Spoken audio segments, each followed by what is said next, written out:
Beth, I'm going to ask you to start first. I think you've done a lot of transformation at SunTrust. How do you get people to change? First of all, once we made a decision on some of the changes being made, we actually went out and shared what that vision was going to look like and how the teams would work within those, within the new managed service agreements and within test and release.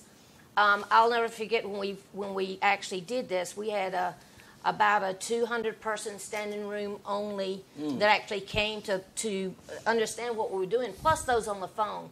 We also did an expo where we actually introduced, you could go around the room and the whole process was laid out.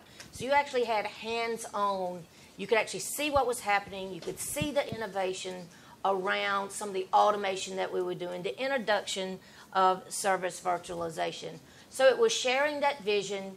It was actually demonstrating how you were going to interact with that, what the roles were going to be. And we continue to drive that message. We have monthly lunch and learns. Transformation is a journey. It doesn't stop when you actually start this whole process. So I think for me it's the cultural aspect is the hardest piece. So it's very easy to buy a tool and it's very easy to implement a process, but actually changing a culture and changing a mindset, particularly of an organisation of the kind of age and size of Direct Line Group. You know, we've got a community of SMEs, a community of developers that have been coding and developing to a certain process for 20, 30, 40 years in some cases, and actually getting them to change the way they approach things, and rather than, I'd like to keep my arms around the code and I'll only give it to you when I'm satisfied that it's bug-free, and guess what, it goes into testing and it's not bug-free.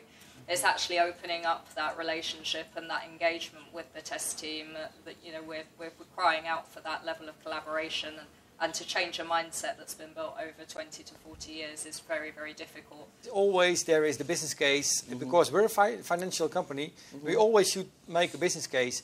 And not only how good it is, but everything what we're doing, what we're doing is trying to set up quality and calculate back to figures, because it's still always remain financial people.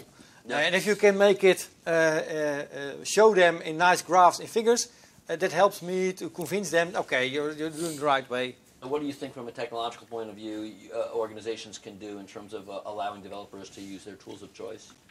So one of the things which we launched when Jeff actually talked about the innovations we brought to market, we now have a completely open end-to-end integrated continuous delivery system. So the biggest value our customers actually get out of that is the ability to bring tools of their choice. Whether they want to have development tools of their choice, whether they want to have testing tools of their choice, or release deployment tools of their choice, integration testing tools of their choice. You need a vendor who has the ability to give you a platform which will be able to plug and play, because you've already made an investment in those tools. You're not going to rip and replace. And as the market changes and new tools come into the market, you have to have the ability to be open. And if you're very closed, it becomes very difficult for you to actually innovate, and it basically does not give you the opportunity to leverage the existing investments you've actually made within your portfolio.